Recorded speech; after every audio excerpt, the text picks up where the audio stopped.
A very good evening, ladies and gentlemen, from our audience Good in evening. India and beyond borders. Greetings on behalf of Indian Chamber of Commerce and Culture, Slovakia. Today we bring to you Business and Beyond, a webinar series which is a confluence of the brightest minds from various industry from India and abroad. In close association with the Policy Times, a premier media publishing house. Today's event topic is India's emergence as a global stakeholder, which is a focus on defense, external affairs, economy perspectives from a global view from our esteemed speakers. And I would now not waste any more time in welcoming our panelists and my chamber members, our audience, to join in and present the views. Over to you. Thank you. Thank you so much, Mr. Sumit Paul. Wonderful beginning, and thank you so much for leading, supervising, and organizing such a wonderful discussion with four important stakeholders of India and European business community. My name is Akram Haq. As editor of the Policy Times, it's always my responsibility to say a few words and also to give a little direction to the discussion that we are going to have.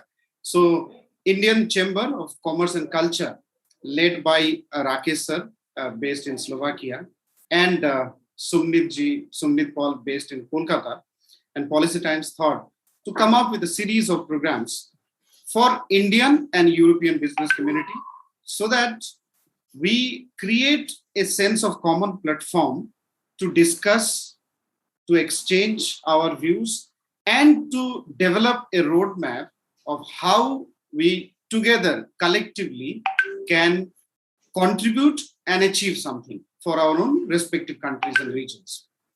Now, India, the topic that we have decided is India's emergence as a global stakeholder. And it is the right time so. We all felt how pandemic has brought actually disruptive transition. I don't call it negative always. I felt that this is a disruptive transition which brought a complete new set of opportunities for global business community. Now it is up to the community to decide how to leverage because every challenge brings equal amount of opportunity. So if there is a challenge in front of us, which also means there is an equal amount of opportunity to explore with the challenge. So Policy Times and Indian Chamber of Commerce and Culture decided to organize a series of programs. Post this, we have some very interesting and global scale program planned, which will be announced shortly. And the other thing I want to say is that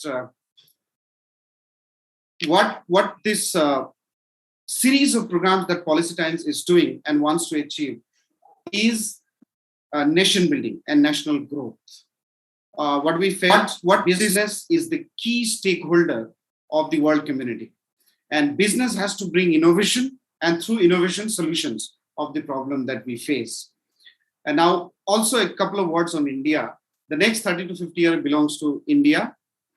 And a lot of the new innovation and products that are going to come, India will be one of the key stakeholders. Europe is a very closest ally of India without any doubt.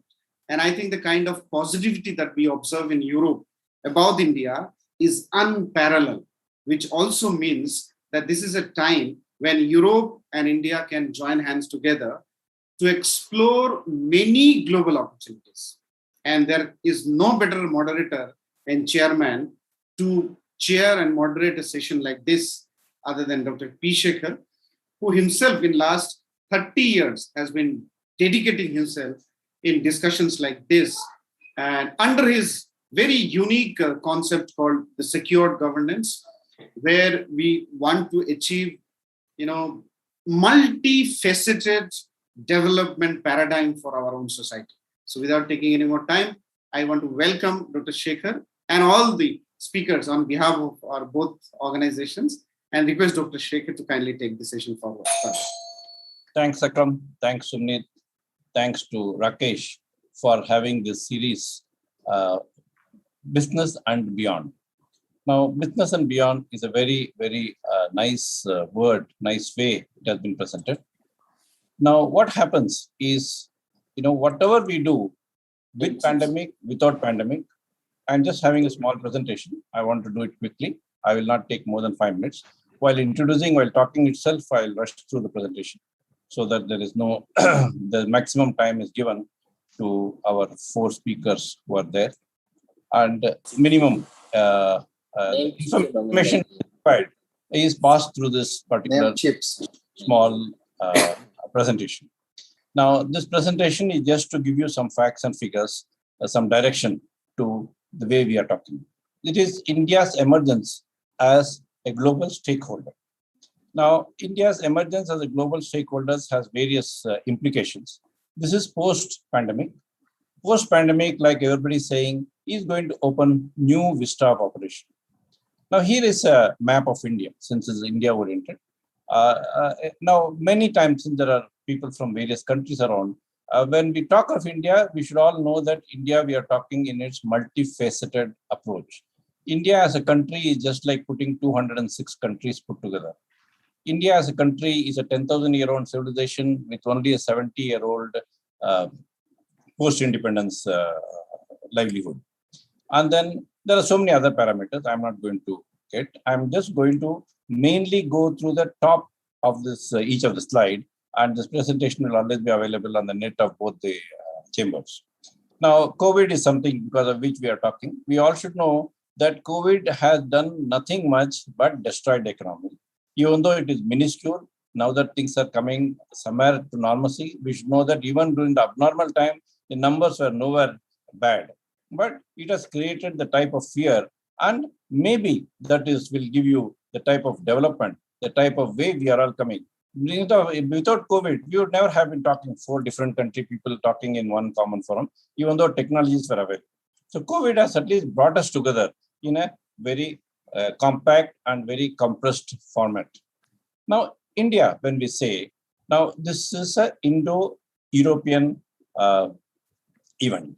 So we will talk of India because India has to take a lead, because even though Europe is so many countries put together, more than 25 countries put together, but India is one country, but population-wise, India is far, far higher than Europe put together. And at the same time, economy-wise, yes, we are far lower. We are still somewhere catching on some of the biggest centers from Europe. But it is not a question of competition between India and Europe. India has to do justice for its population because of its population and its diverse population. And remember, India has got 32 million Indians in 230 countries. And they themselves form a $1 trillion parallel economy. They themselves contribute to people like Rakesh and others who are all there. And they are all there for the world to grow. They are all there facilitating the growth in various parts of the country and various parts of the world. And they are there to, they remit almost $83 billion every year to the country, and which is a small portion of what they earn, because maximum they spend on the country of stay, and some portion come back to India as it's. That means you can imagine the type of, they are good, they are contributing, they are prosperous, and they are well-meaning. Now, India has contributed to the world in various ways. This itself is a cultural commercial association.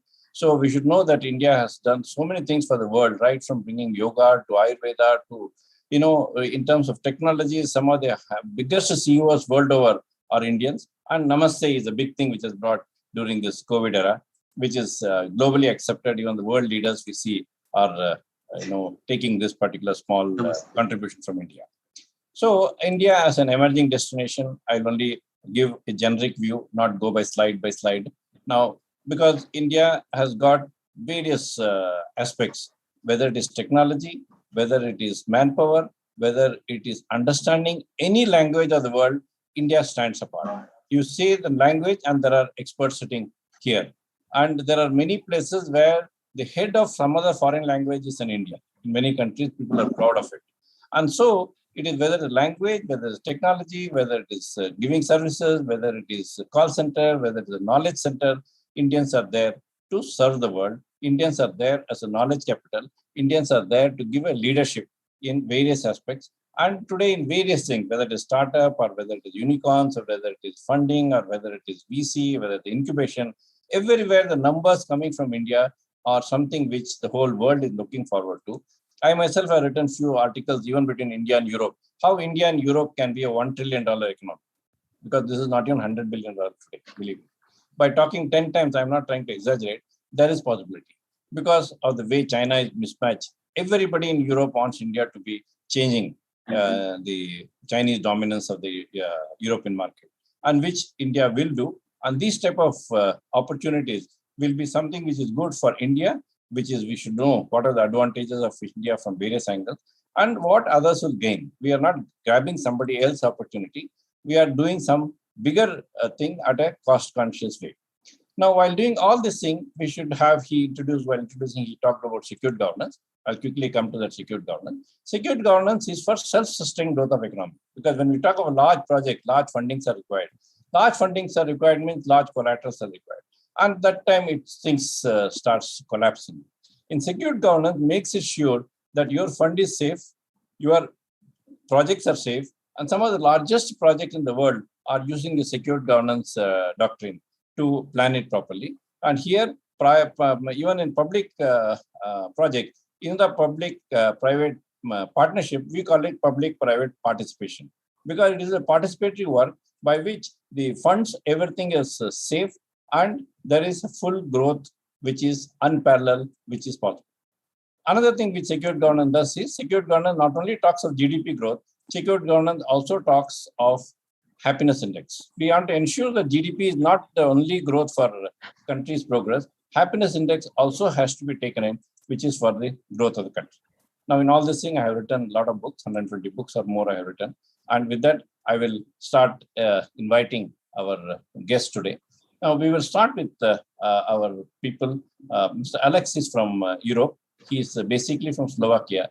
He himself is a technology person. He has done a lot of work for defense. Already, he is doing a lot of work for even Indian defense, and also with Slovakian. In Slovakia, it is a country with a lot of premium work they do.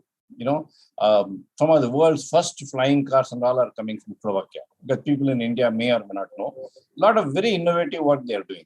And Rakesh, who is the president of Indo-Slovakian Association, he himself is running a wellness clinic, as much as I know. He is himself running a Ayurveda center, and plus involved in so many activities for the technology, non-conventional energy centers, and so many things, which I'm sure he will talk toward the end, while after the main speakers have talked.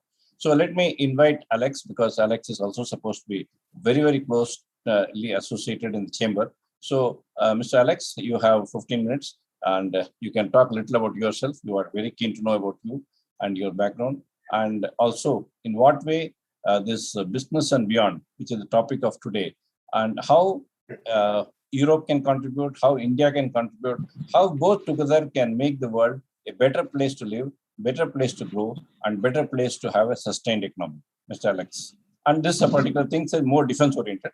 Yes, I hope all the speakers would talk on more defense-oriented projects. Mr. Alexander. Yes, thank you very much, Doctor. Pleasure to be here, everybody. Let me just share very small three screens from my presentation, and then I will talk about relationship between Slovakia and India, European Union and India, and how this region influence India and the growth of India. So let me just quickly share. Yes, do you see? We can see. Okay, so very quickly. My name is Alexander. I'm Vice President of CSM Industry in Slovakia and co-founder of Indian Chamber of Commerce in the Slovak Republic. About CSM, we were established in 1967, so a little bit before I was born. We were traditional Czechoslovak manufacturing. If those of you remember Czechoslovakia, we were part of Czechoslovakia until 1993, where we separated. So we used to be a state-owned company with 7 divisions employing more than 85,000 people and responsible for 30% of Slovak production. So one of the 7 divisions is the CSM company, which became a private company in 1993, focusing on manufacturing excavators. And what is excavators? You know, probably JCB, Caterpillars, and everything, but probably you haven't heard about excavators on the mobile chassis or on the wheels. So this is me handing over recent 5 built excavators for the Slovak Armed Forces to the general, and this is how they look like. So we are also part of the modernization projects in the Slovak Armed Forces, and recently became a strategic partner for German Rheinmetall for building the infantry fighting vehicles, Lynx, and also Finnish Patria for building the AMV 8x8 armored vehicles. So this is something what we do, and I've been personally in India probably 10 or 11 times, also visiting defense manufacturing hub in Nagpur. So I know Mr. Dushan Deshpande personally, and I really recommend to go to Nagpur. It's a beautiful place there, and direct center of India, actually, if I remember correctly. So a little bit about Slovakia, because maybe the listeners don't know where exactly and where. We are right in the middle of Europe, or European Union, 5.4 million people, which is similar to Denmark, Finland, Singapore, or New Zealand. So we are not a large country. In terms of population, it's probably District of Bombay, but we are right in the middle of heart of European Union. We are part of European Union and Eurozone. Also, our area is 49,000 meters square. So in terms of size, we are a little bit similar to Switzerland, Netherlands, or Costa Rica. We have parliamentary democracy with prime minister as a head of government, president as a chief of army, and legislative national council and judicial Supreme Court. What is interesting is that we are the 3rd lowest labor cost in Europe. A monthly salary or wage is approximately 1,200 euros or 13 euros per hour. And what you don't know also is that we are a global leader in automotive. Production of cars per capita is 180 per capita, which comparison Germany 42, Japan 55, or China 14, producing around 1.2 million cars per year. Of course, in total number of cars, we are not nowhere close to China or Japan or Germany. But what is interesting in per capita, we are the most biggest one. Slovakia in defense. Slovakia joined NATO in 2004. We have only 18,000 army personnel. So again, compared to the Indian army, which I remember something about 4 million of army plus minus. So we are a little bit smaller, but we have ground forces, combat support forces, military support, and air force. We were part of missions in Iraq, Bosnia Herzegovina, Afghanistan, Cyprus, and we are now part of large modernizations projects. As you may see, actually in all European Union, many of the countries are now modernizing their fleets. We have recently purchased Black Holes 9 pieces, F-16s from Lockheed Martin, 14 pieces, 16 pieces radars, state-of-art radars from ELTA, from Israel. Now, the new modernization project, 76 pieces for 8x8 armored vehicle, which is now the tender, 152 pieces for infantry fighting vehicles, such as from Rheinmetall Lynx. And next year, around 2,000 wheel vehicles replacement. So we are the old Pragas and old Tatras, which we had in Czechoslovakia or now in Slovakia. This is going to be replaced with a new modernization project. So Slovakia invests 1.8% of GDP into defense, which is exactly the same as India, which I read, which is funny. We are very close to that. Of course, in terms of total numbers, this is much smaller. But we have a plan, a NATO plan is basically 2%. So right now, I would like to stop sharing, and we'll just talk about relationship between the EU and India and China. I think we all know that with Prime Minister Modi taking over office in 2014, many changes have been made. to support the indigenization and make it India, which at the moment, I think that European Union countries and Europe countries are following that strategy because, for example, the new tender is now localizations is mandatory of 40% or 50% of the new tenders that has to be made in Slovakia. And this is also similar to Hungary, Poland, Romania, Bulgaria, Germany. So states in Europe, they want to become an independent or make it in the country, indigenization. So I highly support that kind of decision and really hope that also India will continue that direction. And also what is interesting, what I know that India will continue diversifying its armament and move away from traditional partners like USA, Russia, France, and UK, and into the more diverse world, which is now seen in deals with Israel, Ukraine, Sweden, Italy, and Germany. And what I mentioned before, Slovakia has great potential to become a major provider of military excavators to India together with BML. This is now what we are negotiating. So the India is opening doors to more diverse cooperation and manufacturing, not only the traditional US, Russian, French, and UK, but also potential to smaller countries if they have a state of art or manufacturing capabilities, and especially bringing that technology to India. So this is very interesting what we are seeing now, that maybe growth of technology and growth of the capabilities and connection to even smaller countries like Slovakia, India potential become a much stronger in the future. So I think that the greater cooperation is also what I see a solution is more cooperation between EU and Indian officers, because this I think is still something what needs to be improved. Supporting defense hubs. Also, Indian officers need to promote the defense hubs more when they come to European Union, to Brussels, to Luxembourg.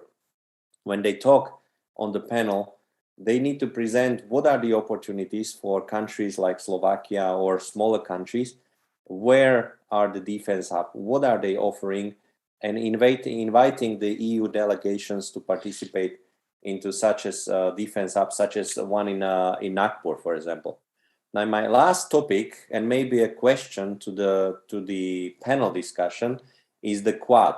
Everybody probably heard with recently communication in US, the quadrilateral security dialogues called Quad, is the basically promoting the Indo-Pacific region for the quote by quote undoubted by coercion, which means that India, Japan, Australia, and USA are forming alliance to prepare to coercion. What is coercion? Coercions might be a hostile movement, a hostile invasion, or unprepared attacks from whoever it is. So I don't want to name the country or the countries, because there could be more countries, but basically the alliance is formed to control the rising influence into South China Sea, and East China Sea. This is important. And as you see, the Beijing, for example, the ambitious Belt and Road Initiative designed to expand the China's global influence by building out the rail and maritime trade routes, connecting the country with Central Asia, Europe, and Africa. Now, where is India in here? I think that the formation is definitely a good to support the democracy in the region. And I think that while China thinks that Quad alliance is doomed to fail, I would like to raise that kind of question to the audience and to the speaker. Why do they think that this is doomed to fail? One example was a surprising cancellation of Australia's contract to purchase French submarines and sign up to the UK CUS Security Pact.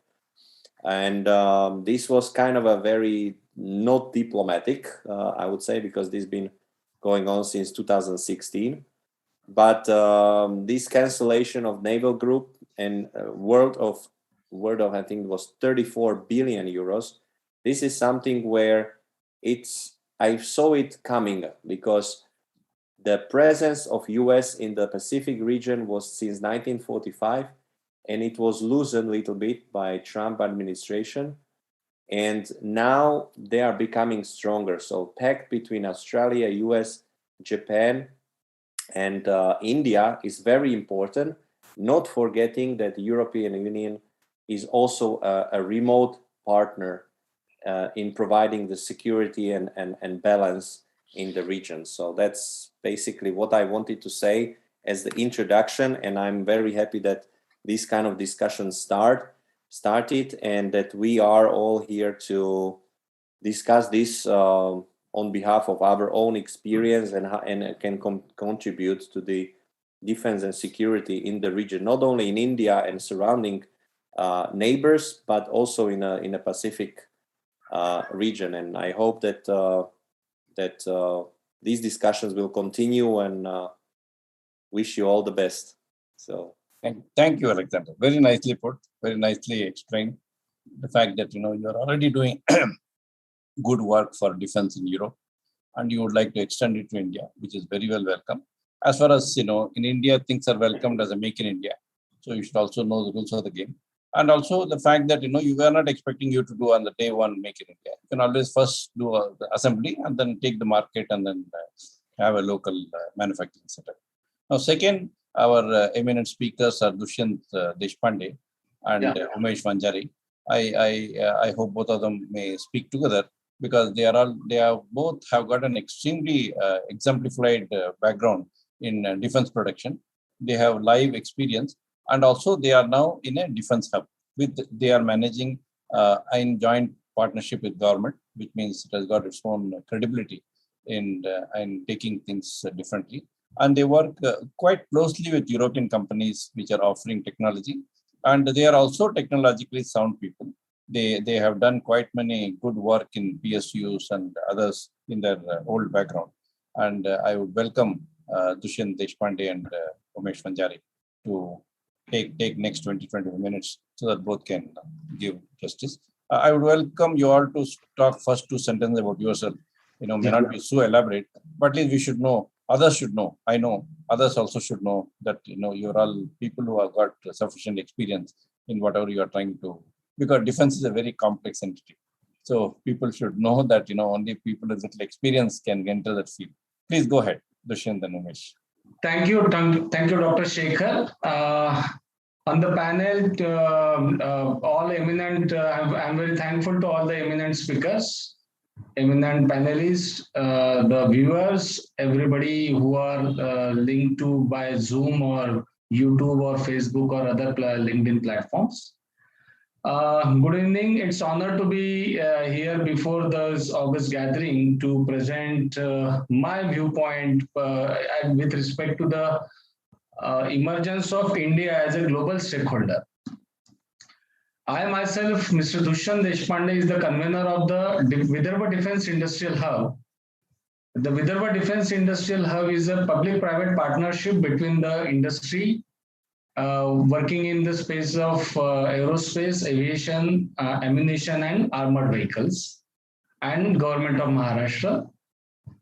This initiative is being perpetuated or supported with the view of integrating the existing stakeholders and the TOT suppliers, basically from a small technologically strong nations like Slovakia, Czechoslovakia, Poland, and other East European companies, with their know-how with respect to the Russian weaponry, which India do have in large number, and with the end users.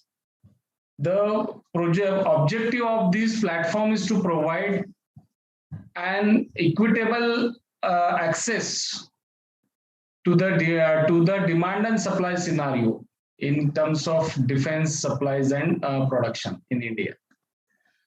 The idea came from the then MGO in 2014, Mr.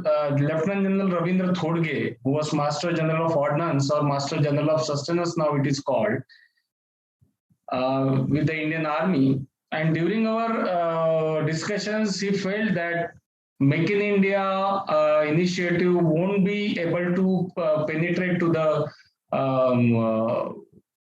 what you can say to the potential, to its optimal potential, unless the tier 2, tier 3 cities, small industrial diaspora are brought within the within this ecosystem, and they are upgraded and they are given exposure of the requirements of the armed forces, their problem points, their pain points with respect to the industry relationship, and the challenges they face in integration of the technologies and the fast emerging network-centric warfare scenario.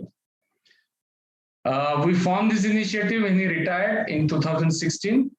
We went further, government, we signed a MOU with the government of Maharashtra in Magnetic Maharashtra Initiative. We roped in Tata Technologies and Dassault Systems as our technological partner as well as handholding partner, because they are the ones who are going to have the handholding to train the 50,000 youths in 5 years as being mandated by the government of Maharashtra in next 5 years in the field of aerospace and defense. We mapped the existing trade profiles of the industry, of the jobs. We were able to get across the upcoming emerging job prospects due to advent of digital manufacturing and network-centric warfare systems. And government of Maharashtra through Skill Development Initiative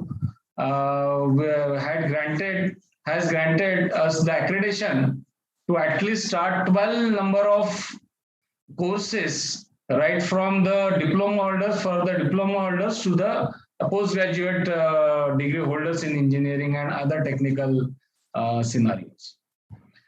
As far as this initiative is concerned, we have been closely associated with the Chamber of Commerce, Indian Chamber of Commerce in Slovakia since 2017. We had a detailed discussion. Earlier also in 2018, 3 years back, we led a delegation of industries there. Post that delegation, the delegation of industries from Slovakia came to India.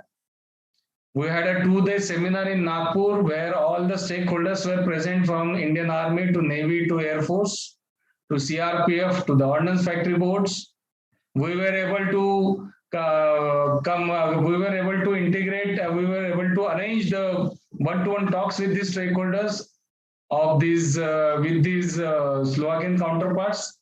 Thereafter, in 2019, in Lucknow Defense Expo, our chamber was instrumental in signing the MOU between CSM India, CSM Slovakia, and BML to bring their technologies to India in telescopic excavators. That is one of the notable contribution of our Vedava Defense Industries Hub in terms of integrating this or cementing this partnership. Later on, now moving post-pandemic, I'm very sorry to announce you that we lost our Honorable Chairman General Thodge last year. But therein after, we have again regrouped and we are moving forward with a breakneck speed of picking up where we were left, which is demise. And we wish to continue and take this initiative further. We are also traveling to Slovakia with our delegation this month end only to cement further ties with 4 to 5 industries there. So this is our initiative to bring all the stakeholders together. Apart from now, having said so, now coming to today's topic of discussion, India's emergence as a global stakeholder. I would like to put forward certain key points with respect to our understanding as to what Mr. Alex has also mentioned earlier with respect to Quad or geopolitical implications of those. But prior to coming to that, I would like to shed more light on the paradigm shift in Indian security scenario post Doklam and Galwan. Earlier, since ages, it used to be Pakistan-centric, and the proxy war being unleashed by them since ages in Kashmir and elsewhere.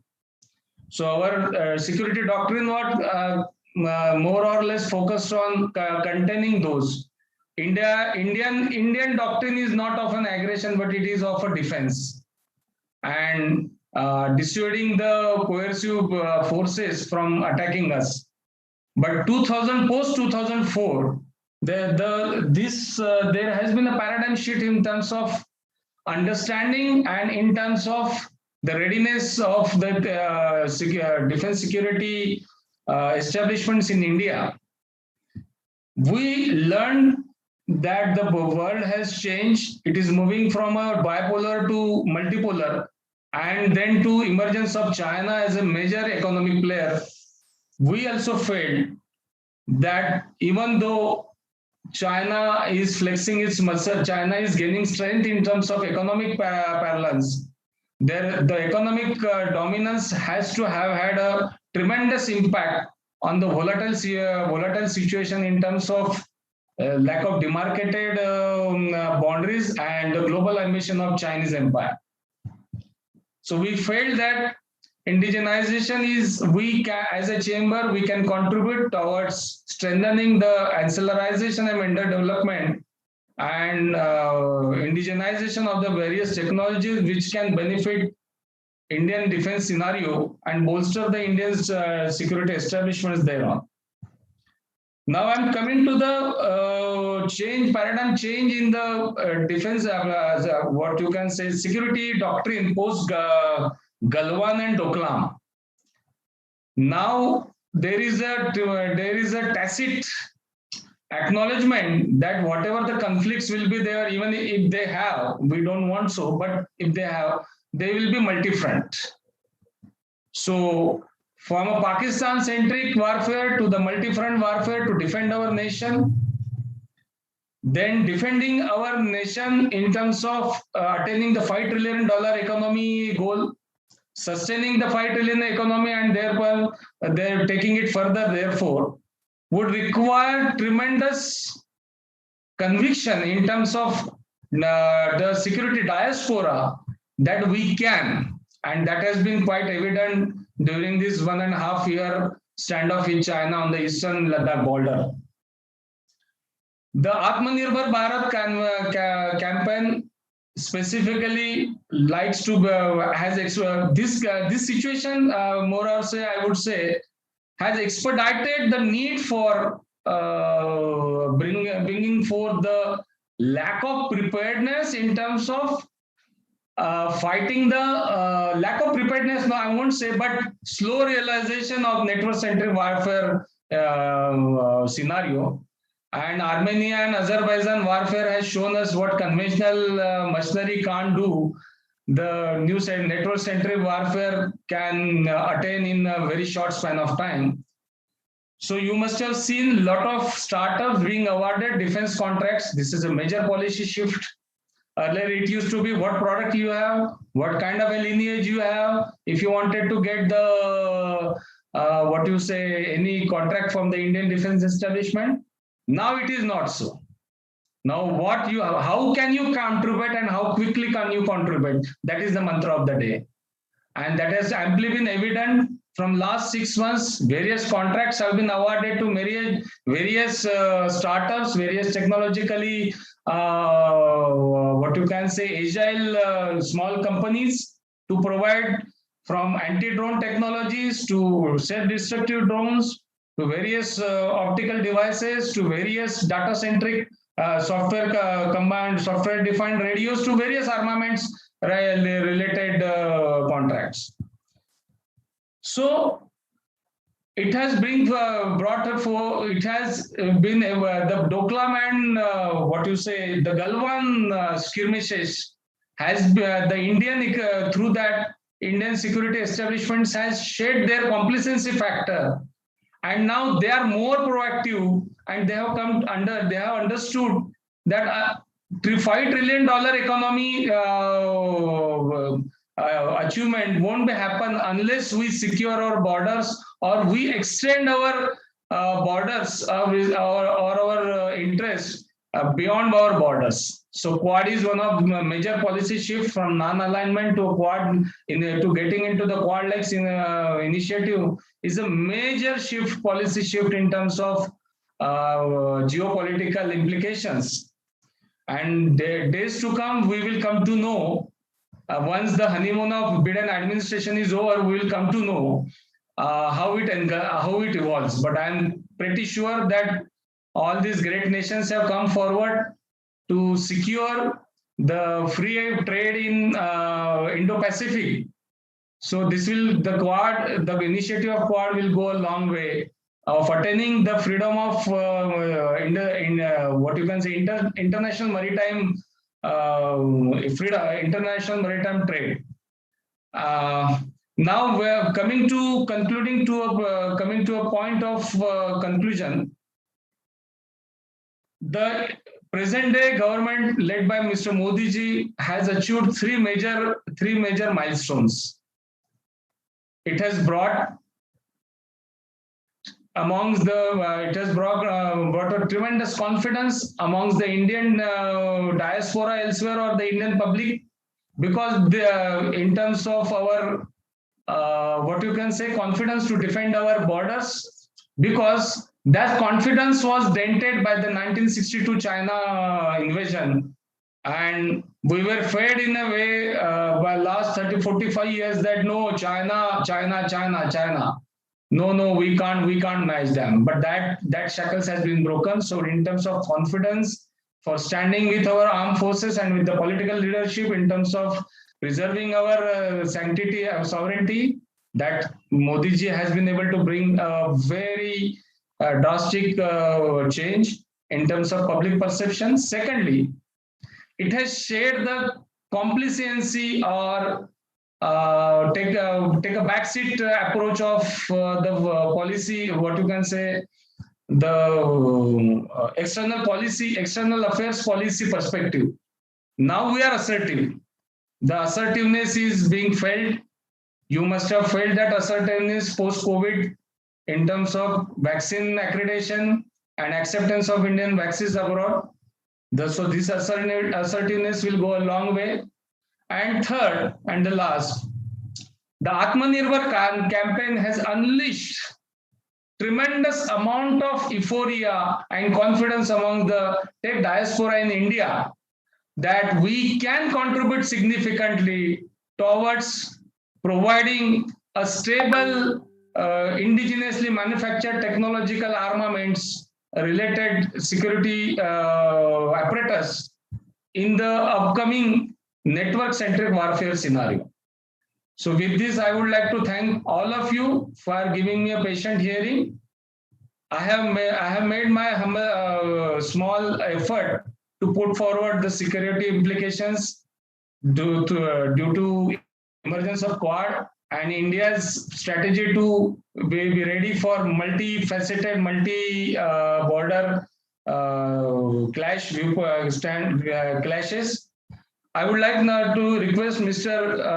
Umesh Vanzari to shed a few light over the technological advancement Indian diaspora has been able to make through these years. Thank you. Yeah. Thank you, Vishan. Thank you, Dr. Shekhar, that giving me an opportunity to present my views. I am audible? Okay. And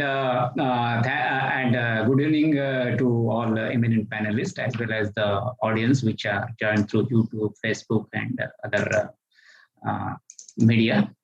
So just I take about myself, I am having more than 15-16 years experience in defense PSUs, like which are involved in the manufacturing of missile systems as well as the heavy armored vehicles.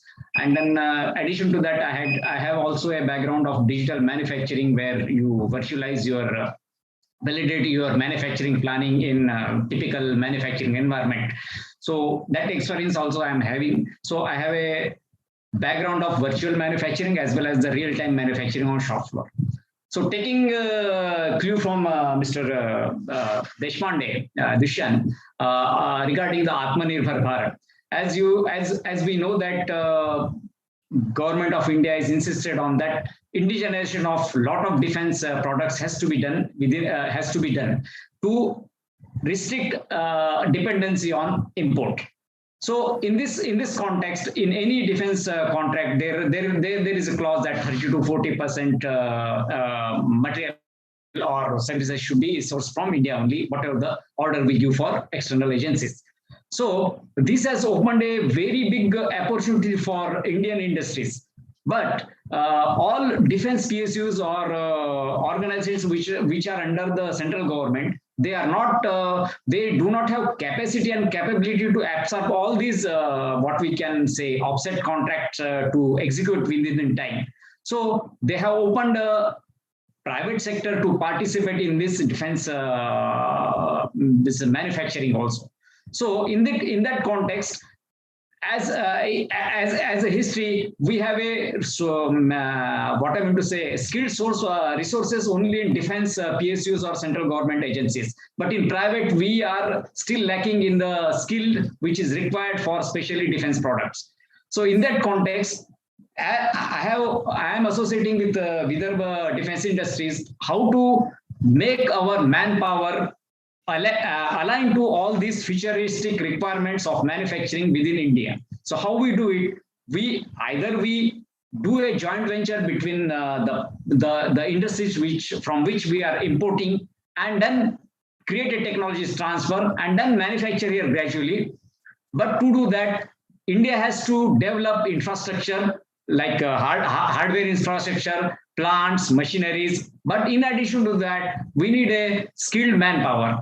So to make, we are a young country and we are having a lot of engineering colleges which are producing graduates every year in lakhs. But to prepare them to ready for this wave of the manufacturing within India, especially in defense, we are here building a skill centers where we can give them opportunity, new fresh graduates or fresh human resources opportunity to grab this opportunity and build a self-reliant India in a defense. So that is my context, and how we leverage our technology in software. We are already, as India, we are already a software, and we are supporting all over the world through our software, IT solutions, IT products, services, and maintenance. Within that also, in manufacturing, as we go forward, all industries are going to be what we can say Industry 4 compliant. So defense industries are no escape from that. And in that context also, we have an abundance workforce in India, which are skilled in this IT and this Industry 4 technologies, which we can share with our joint venture partners and support them in their increasing maturity in their Industry 4 what I mean to say environment. I have a quick question in terms of decision making. You worked before in many defense companies. I sometimes feel that when it comes to China, they can decide in weeks, days. Yes. When it comes to India, you are very famous for not being able to decide very quickly. So sometimes it takes years, you know. So in Europe, there is already a paradigm or understanding that if you want to do business with India, you reserve yourself 10 years. This needs to change. You know, this needs to fast forward this yes. kind of mentality that you decide now very fast, because then it's also becoming a trouble for partners from European Union and many manufacturers who would like to close the deal within a year or maximum 2, but not 10. So can you comment maybe on this? No, I think what we'll please understand. Let us finish the question. Okay. The question should be noted, and then we will answer it okay. at the end, because there are one more speaker. But yes, this question definitely will be addressed and should be answered. Yeah. Go ahead, Mr. Umesh, because there's one more speaker. Then so that's what my focus is, how to make our resources or young resources or to make it ready for this, what are the defense manufacturing wave which is going to come in India. Okay, So that's what with having a know-how and worked at lower level, I can share my experience with the young generation and then make them ready and for this future way of manufacturing in India. Very good, very good. Now, next speaker is Dilip Gondale. Yeah, He is also a high technology person, having quite a good experience of more than 3-4 decades, and now into deep level privatization, private manufacturing, and also ensuring that the highest technology comes and the highest Indo-Europe business also will come. Dilip ji, please go ahead. Thank you, Mr. Shekhar. Yeah. Alex, Rakesh, Vishan, Umesh, and other on the screen, and other who are on this webinar. While covering my topics, the effect of creation of the closing of the Audit Board and creation of the 7-year DPCU by Honorary our Prime Minister of India. As you know very well, for the Atmanirbhar Bharat, the Minister of Defense take a decision to convert 225 years old Audit Board into 7 new corporations. They have converted 7 new corporations, Munition India Limited, which is dealing with all kinds of ammunitions, explosive, chemicals, propellants, rocket grains for the missiles and other equipment. And Armored Vehicle Nigam Limited, which is dealing with the armored vehicles, T-72 tanks, T-90 tanks, BMPs, and other vehicles. Advanced Weapon and Equipment India Limited, which is dealing with the artillery equipments, rockets, mortars, etc. And True Comfort India Limited, which is dealing with the personal uniforms and other personal gears for our soldiers who are fighting on the borders. Yantra India Limited is a unique corporation which is making all kinds of fuses, shells, cartridge cases, bombs, rocket body, aluminum bridges for transferring the 50 tons tanks from the small bridges. Indian Opto Limited, which will be making sights for T-32, T-90, BMPs, etc. And Global India Limited, which is dealing with all kinds of parachutes for our Indian Air Force and inflatable boats for making the bridges on the river. As you know, the main agenda of Government of India is to have Atmanirbhar Bharat in defense. That's why they take a decision to convert Audit Board into the 7 GPCs. As Alexander has told the question, why is time is so ticking? That is the reason the government decided to convert and cut down the division into the company, which will make them dynamic. They are given full freedom to take decision in time-bound manner. If you don't take decision in time-bound manner, then you'll perish. That's why Government of India decided to convert all Audit Report into corporation.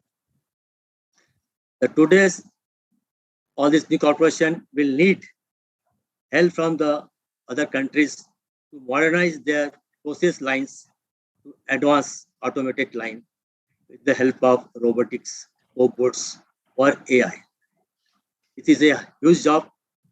I have told in one line, but a huge job where all the Slovakian companies, other European companies who can take part in by forming joint ventures, transfer technology, R&D, and improvement in the process line. But though the company is very new, it's only today 16 days old. So 1st October it was converted into the company. And it was dedicated to nation on the yesterday, on the Dussehra Day by our Honorable Prime Minister. As you know, India is the 2nd largest country for importing defense equipment. To make in India, there is a need to have all these items to make in India. No doubt it will take time, but India will do it. As you know very well, this DPSUs, there are 9 teams already are there who are making the ships, submarines, HL making the aircrafts. So there are a total 16 DPSU. And still they are unable to meet the requirement of our forces. Therefore, there is a need to have fast decision and to have pace with the global trends. Of keeping the pace with government, there is a need to have latest technology from the abroad or make an in-house, for which our DRDO is doing excellent job. But still, there is a gap. There is a huge gap which has to be filled from making joint ventures. And as you know, latest DAP, Defense Acquisition Procedure, where they have told any foreign company or any contract they got, they have to be have 40% supply from Make in India, which has been told. Dushan also, Dr. Shekhar also has told, even Alexander also told. So there's a big scope for all this company in Slovakia and also in the Europe and all over the world who are ready to take participate in Make in India Atmanirbhar Bharat. I'll just give one example. Today, the turnover of the Honest Board was 1.6 billion, almost say 11,000 crore rupees. And with this conversion of OB into the 7 DPCOs, and government hopes within 3 years, they will become 3.2 billion. How the change is possible? Change is possible only due to fast decision. But now they have been in company. They have given full power, financial autonomy, industry autonomy, function autonomy. Now it is up to the new board. They have to function or take decision, but that they'll perish. But nobody is going to wait for them. You take years together to take decision, they'll perish. But this is the golden chance for all the companies around the world, particularly Slovakian company. I'm going to do a wonderful job. They can come in India, set up their plant in collaboration with all the 7 DPSU, for which we are ready to help you as a VIDH. We make avenues, we have our contacts, so we'll use you chance to meet one-to-one, and I am sure they will take fast decision. The restructured this 7 DPSUs has got lot of potential because still our army, they want to modernize them, and they are, actually time taken is only due to for trial. So the army, they trial in the winter and the summer. So minimum 2 years time taken by only army to prove the equipment in the high altitude in the winter and the Pokhran in the summer and the plane in the anytime. So 2 years time is for the tactical tires and 1 year time now minimum for the taking decision. So minimum 3 years will be taken to finalize the deal. I don't say it will be wonder. If there is anything, will make it with short. Not possible. Minimum 3 years shall be taken by army to take the decision. Today, the order factories converted into the DPSUs have been given the order of 65,000 crore. It's a big order, which they have to deliver within 4 years. Mostly in the ammunition and the armored vehicle. Armored vehicle, Indian Army looking for the FICV, futuristic improved combat vehicle, that is the BMPs, and future ready combat vehicle, that is the tanks, where the demand is 1170 numbers, and for FICV is the 1,600 numbers. Then it is already out. They are sourcing the partner. It will take time. Once the partner decided, they have to come to India, set up the plant, which government decide whom to give to the defense PSUs or in the private sector. Because the private sector are doing wonderful job. As you know, L&T has delivered 105 numbers of K9 Vajra. Now they are expecting another 100 number orders from the Indian Army, repeat order. And there is a requirement of light tanks for the Chinese border, which should have weight of 20, not more than 25 tons. Our tanks are weighing 50 tons, but they require that light tanks less than 25 tons, around 22 tons.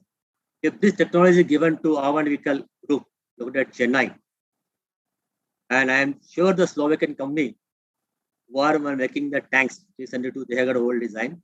So they can make a new design and have license with the Armored Vehicle Nigam Limited, for manufacturing of the light tank. The machineries, they have got good machineries. I have served 36 in the auto sectors at various capacities. I am a hardcore production man. I have worked in the small arms, armored vehicle, ammunition, and Yantra Limited, where we are making the fuses, cartridge cases, bridges, other items. So now I have just covered in short. If anybody want to ask me question, I am ready to reply their answers. How to enroll in the defense area in India. If I speak, I can speak in 1 hour, no problem, but I don't want to speak too much. So all of you know very well, you are all learned people. So I given the glimpses how to make inroad in the 7 new DPSUs. There is a lot of scope. We can have scope by converting their process line, by supplying the robots, and AI, artificial intelligence, to make them the perfect line so their decision come down and the efficiency increases, so the output increases. So it's very easy to say in the word, but when convert into reality, it is difficult. But there is scope to make in India. The government of India has decided within next 3 years, there is no import of any item. All will be made in India, except few critical items for which they will be imported. Otherwise, there will be no import sanction to give back out of India after 3 years. So there is a huge scope for all the defense industries all over the world to come to India, find a partner, make a joint venture, or give the technology for transfer, or make a factory and make it start production. And now the rules has changed. Now they are taking the less time, not like earlier, 10 years, now 3 years maximum, it will be 5 years. With this, I just finished my small presentation or alternate presentation, my thought on the defense product in India is a huge scope. Thank you, Dr. Shekhar. Thank you, Dilip. Thank you, Dilip. Now we will open to questions, and I'll give my whole this thing to Sumit. Just only a small comment, since Alexander has raised one small point, which will be answered by others also. Hello, you want to say something, Sumit? Your mic is off. Sumit, your mic. Yeah. Can you hear me? Yeah. Yeah. So see, this is just an observation, but not an answer. Yeah. You see, we are a 75 years plus young nation who has just, got around not even a century where we have thrown off the yoke of our colonial masters, whose empires were so far and so fast, where the sun never set. Correct. And after so much of economic plunder, we got independence, and our national budget was just maybe a few single-digit crores, if I'm not mistaken. Pardon me if I'm wrong. And from there onward, in that situation, we saw the initial Kashmir skirmish, then we saw the Chinese one, then we saw Bangladesh happen. We made Bangladesh happen. And then we saw the 71 wars, the Kargil, and then so many things where everywhere, every day, at least half a dozen Jawans and officers die in the Kashmir Valley every day. And that being said, the thing is that, and then again, all these things, scenario happening, and the Indian economy also coming up to be a multi-billion-dollar economy, Indians being abroad, being influenced. Today we are here in this forum, we are talking about stuff. So, kya hai ki we are like slow and steady wins the race. That's the first thing. Secondly, is that if we also notice that in the last few quarters under this leadership, as well as some of the previous leadership, the political leadership of a country and the bureaucracy and people like Mr. Dushyant and Mr. Gondanale and yourself, you have played a role from then till now. It's not that you started yesterday, you've been doing that, and my hats off to you for that. So a lot of our contracts recently, from aircraft to cutting edge items, to rifles, to tanks. Recently, especially the one major modernization overhaul, which has just happened right now, the entire list coming out a couple of weeks back, has all been in a carry away, fly away condition. If I'm not right, if I'm not wrong. So these are things happening real time, things picking up real speed, and here is a country who at one point of time during the India-Pakistan war, we used to rely on Israeli-made tech intelligence inputs to arms and armaments, which they supplied to us at the time of conflict. And now here we are doing our own stuff, and so it's a big change. And what can I say, picture abhi baki hai. Yes. So that's what. Yes. Over to you, please. Yeah, thank you. So only to emphasize that things were going like Sumit said, on a very different platform, different time scale. There was a time when to buy a two-wheeler, it used to take 30 years from Yes. the time you block. Today, there are people who will come home and give it to you on the same day. So Correct. same way in defense also, things have been, whatever you are saying is 100% right. But let us not tell you a golden path that yes, defense will happen tomorrow. No. And the second thing which we all have to know, that from India, don't look at any single sector for your entry in India. Now, defense and space and all have got a lot of byproducts. See, while doing a defense contractor, he also gets so many sub-assemblies, subcontracts, many things to do with defense. They do something in agriculture also. Technologies are same. Yeah. So come with multiple options, because what he says, it will take 3 years. No businessman can wait for 3 years for an order to be concluded to the final implementation. Yes, there are few who are in emergency which can come of low value, but high value things do take time. But Yes. company, this also is that topic is business and beyond. A business cannot wait for 3 years. So come with a complex combination, something which is short term, defense will be long term. But defense will be paying, prestigious, it has got its Yes. own advantage as a name of your company, and it will have its own implications on a financial sector. But by combining that with something else, you would also have short-term gain when other things go, and long-term when the actual defense contract comes. With that, I will give the mic to Akram and Rakesh to take it further in terms of questions and for the final vote of thanks. Rakesh and Akram. Akramji, can you please take Thank you. Thank you so much, sir, for excellently moderating the program, as always you do. And also Sumit ji, sharing your perspective in between. Rakesh sir, would you like to define the roadmap or objective that we want to achieve further this program? Namaskar from Slovakia. Thank you, gentlemen. Thank you, Dr. Shekhar, all the esteemed panelists on the board. My word would be saying just two things. As and what is needed, based on that, India moves with the speed. Like, look at this way. Today, I was reading the reports. We have done more than 970 million vaccine doses altogether. Nobody else has touched it. We have like given the double dose to entire Europe and even more. And it's been going very fast. The world record is there. The India had crossed nearly 260 million doses. 26 million doses. So depending on what is needed, as far as the comparison, yes, we cannot compare India with China because there is a dictatorship and here is a democracy. The many things, especially when the defense and other things are concerned, it takes a little bit time. Yes, tendering process is long.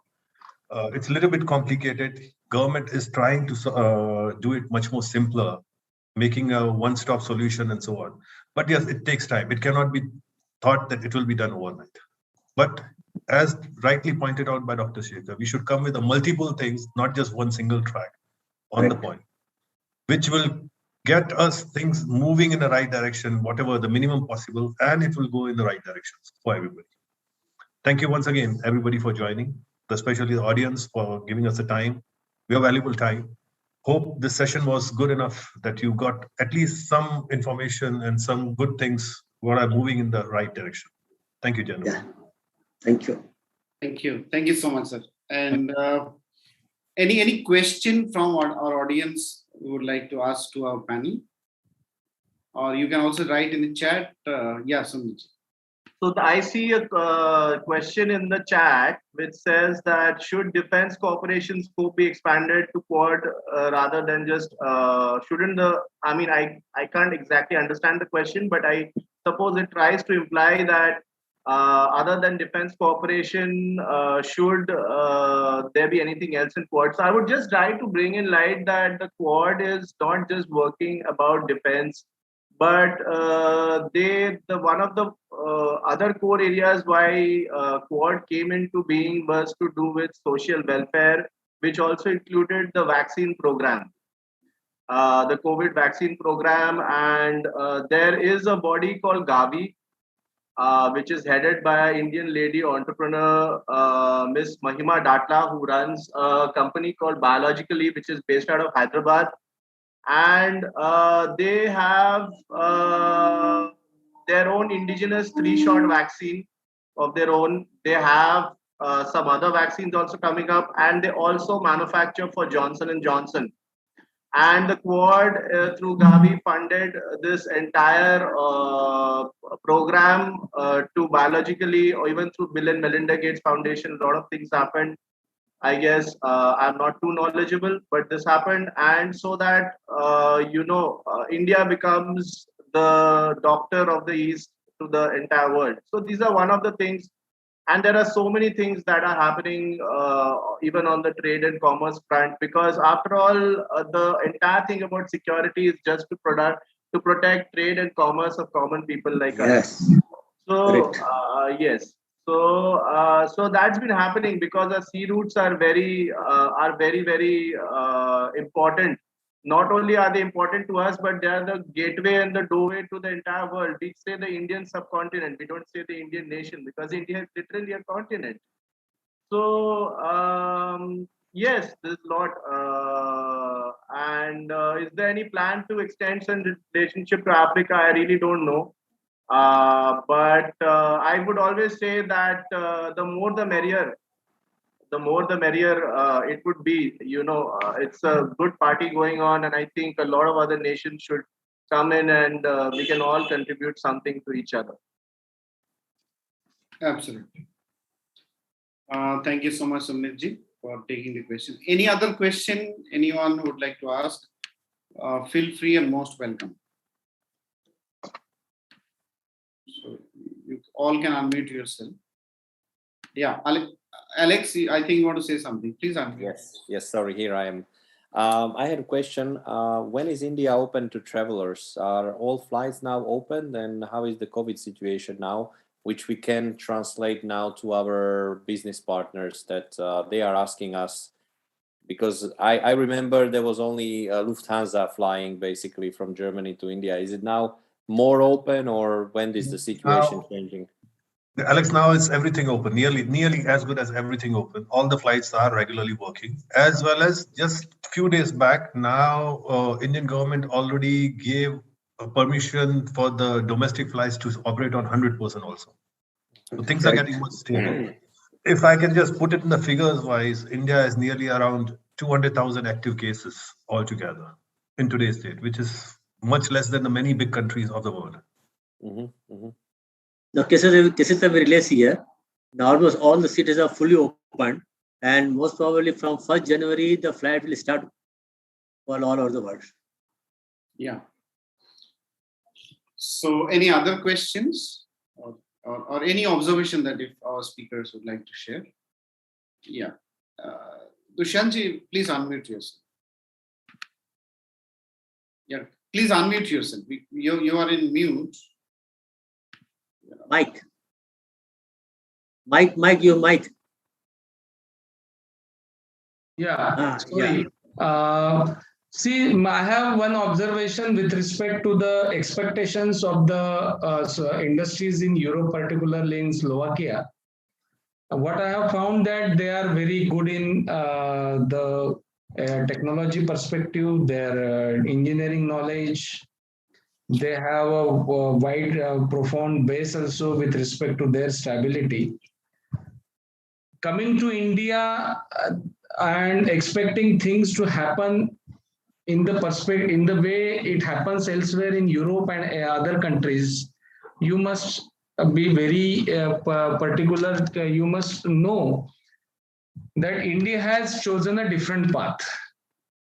India has chosen a path of self-reliance, and that means that whosoever wants to give their technology only are not now more welcome. They are welcome if it is in critical technology, but they must come with an intent. That intent could be sharing their technology to the Indian partners, staying there for years with them in this venture, or they must come with a plan to have a joint production facility in India. Because what I have found that many of the entrepreneurs, the industries in Slovakia is only looking forward for supplies, which doesn't happen overnight, because for any new weaponry, for any new capital acquisition, you have to go through the grind, and that it takes minimum 3 to 5 years. So my advice would be, rather than going for to participate in the defense supply through a new weaponry system, try to come across with solutions to partner with the Indian industries to manufacture in technological collaboration with your companies in India. That will be much easier and much wiser.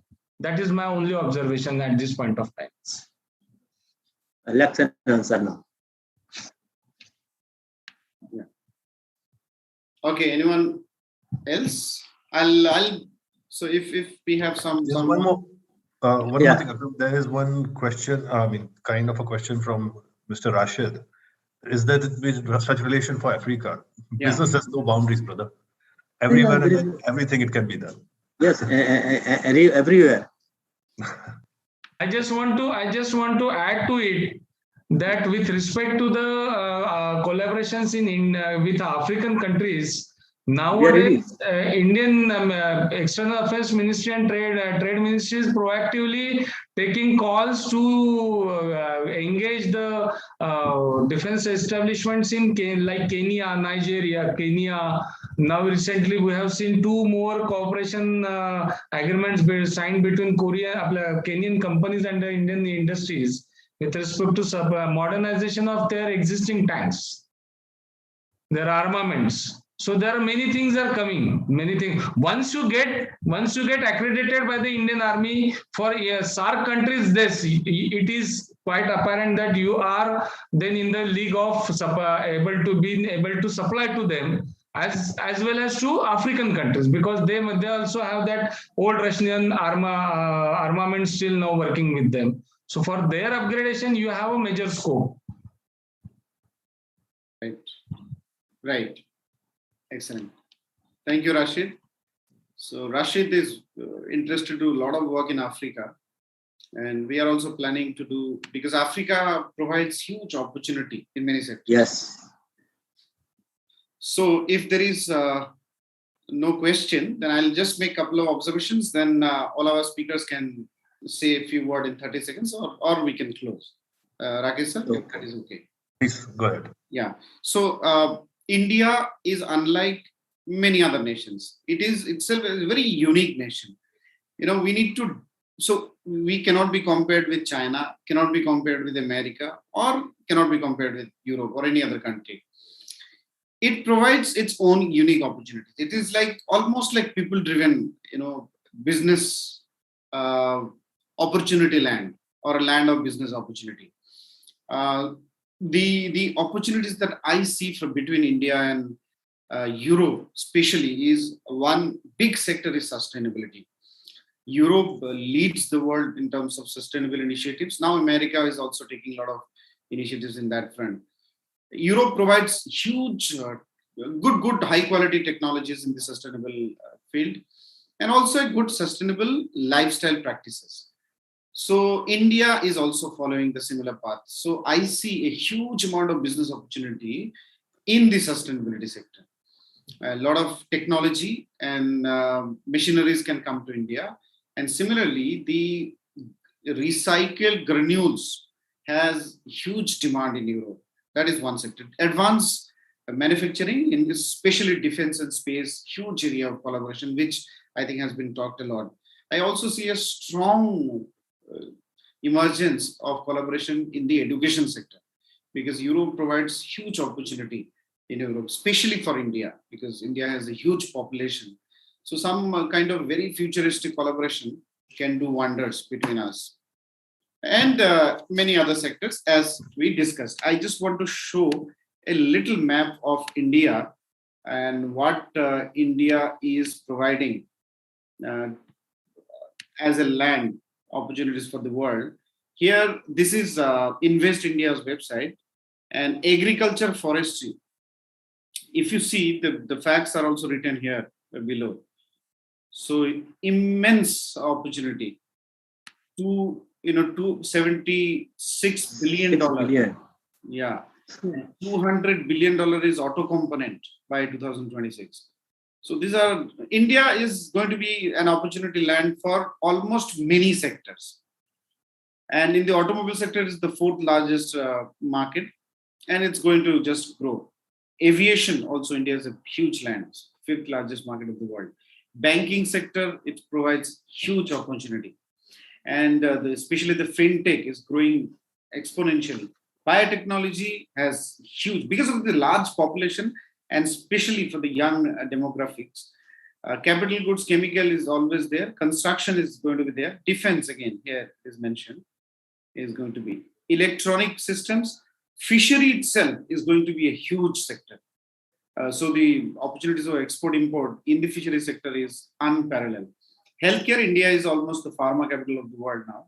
So any foreign company which wants to go into pharma manufacturing, without even hesitation, they can come and no, not even China can compare in terms of the competitive edge that India can provide. IT and BPM, India is very, very famous. Medical devices, India is emerging. Even for the media industry, India is huge. So metal, pharma, ports, railway, renewable energy, roads, retail, e-commerce. India is a hotbed for this. Yes. And any company, any industry which wants to go into this.